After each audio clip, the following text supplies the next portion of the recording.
Uthman says in his question, if all is predestined, why do anything?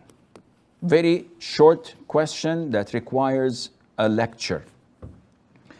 Predestiny is one of the 6 pillars of Iman, of faith, that no Muslim can be a Muslim without believing in them.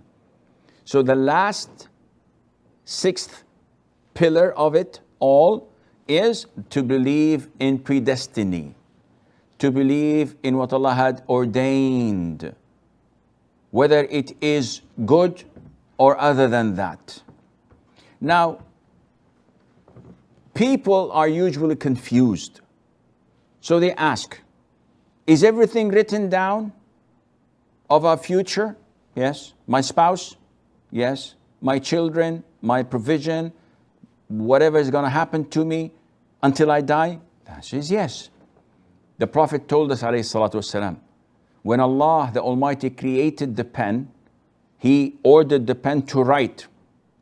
And the pen asked, what should I write, O Lord?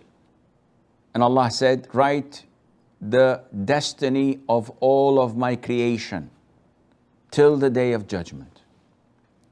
The Prophet tells us, alayhi salatu wasalam, this was 50,000 years before Allah created the creation.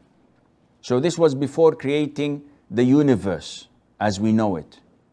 50,000 years before. Everything is done and over with. So now the confusion lies. If Allah has predestined everything is going to happen in my life, so why do anything?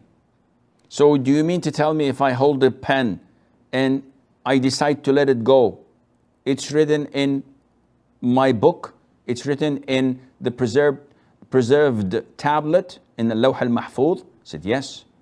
So if I drop it, it's written. I said, yes. If I decide not to drop it, it's also written. So whether you do or not do, everything is written. So I've dropped it, it's written. 50,000 years before Allah created the creation, it was written that on this specific day, at that specific moment, I will drop the pen.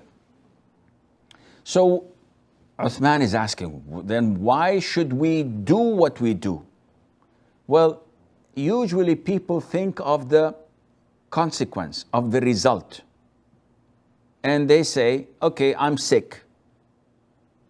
Is it written that I will be cured? I said, yes. If not, is it written that I'm going to die? I said, yes. Then they ask, then why take the medication? Why have the doctor operate on me? Why don't I just leave it? Akhi, you're confusing the result and you're confusing the means that would lead to this result. Meaning, is it written that I will die of starvation? Maybe, I don't know. But let's assume it is written, though we don't know. If I do not prepare food, if I do not eat, if I go on a hunger strike, this is also written. So whatever you do in regards to the means, this is written, and the result and the consequence is also written. So why only focus on the end result? Why do you always complain? I'm unable to find a job. Allah predestined upon me that I do not get a job. How do you know what Allah predestined that for you? Said, I'm not getting any job. Said, yes, because you're not working hard. You have to knock on all doors until Allah wills it and opens the door for you. Then you will find the job you want. Likewise, someone sitting home and says, if Allah wills it, I'll get a righteous, pious child. Said, yes, but you have to get married first. I said, nope. If Allah wills it, it will happen. This is not how it works. This is not how Allah told us to do.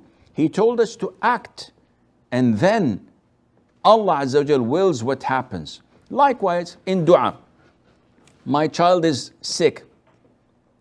Make dua for your child. I said, why should I make dua? Why should I make ruqya?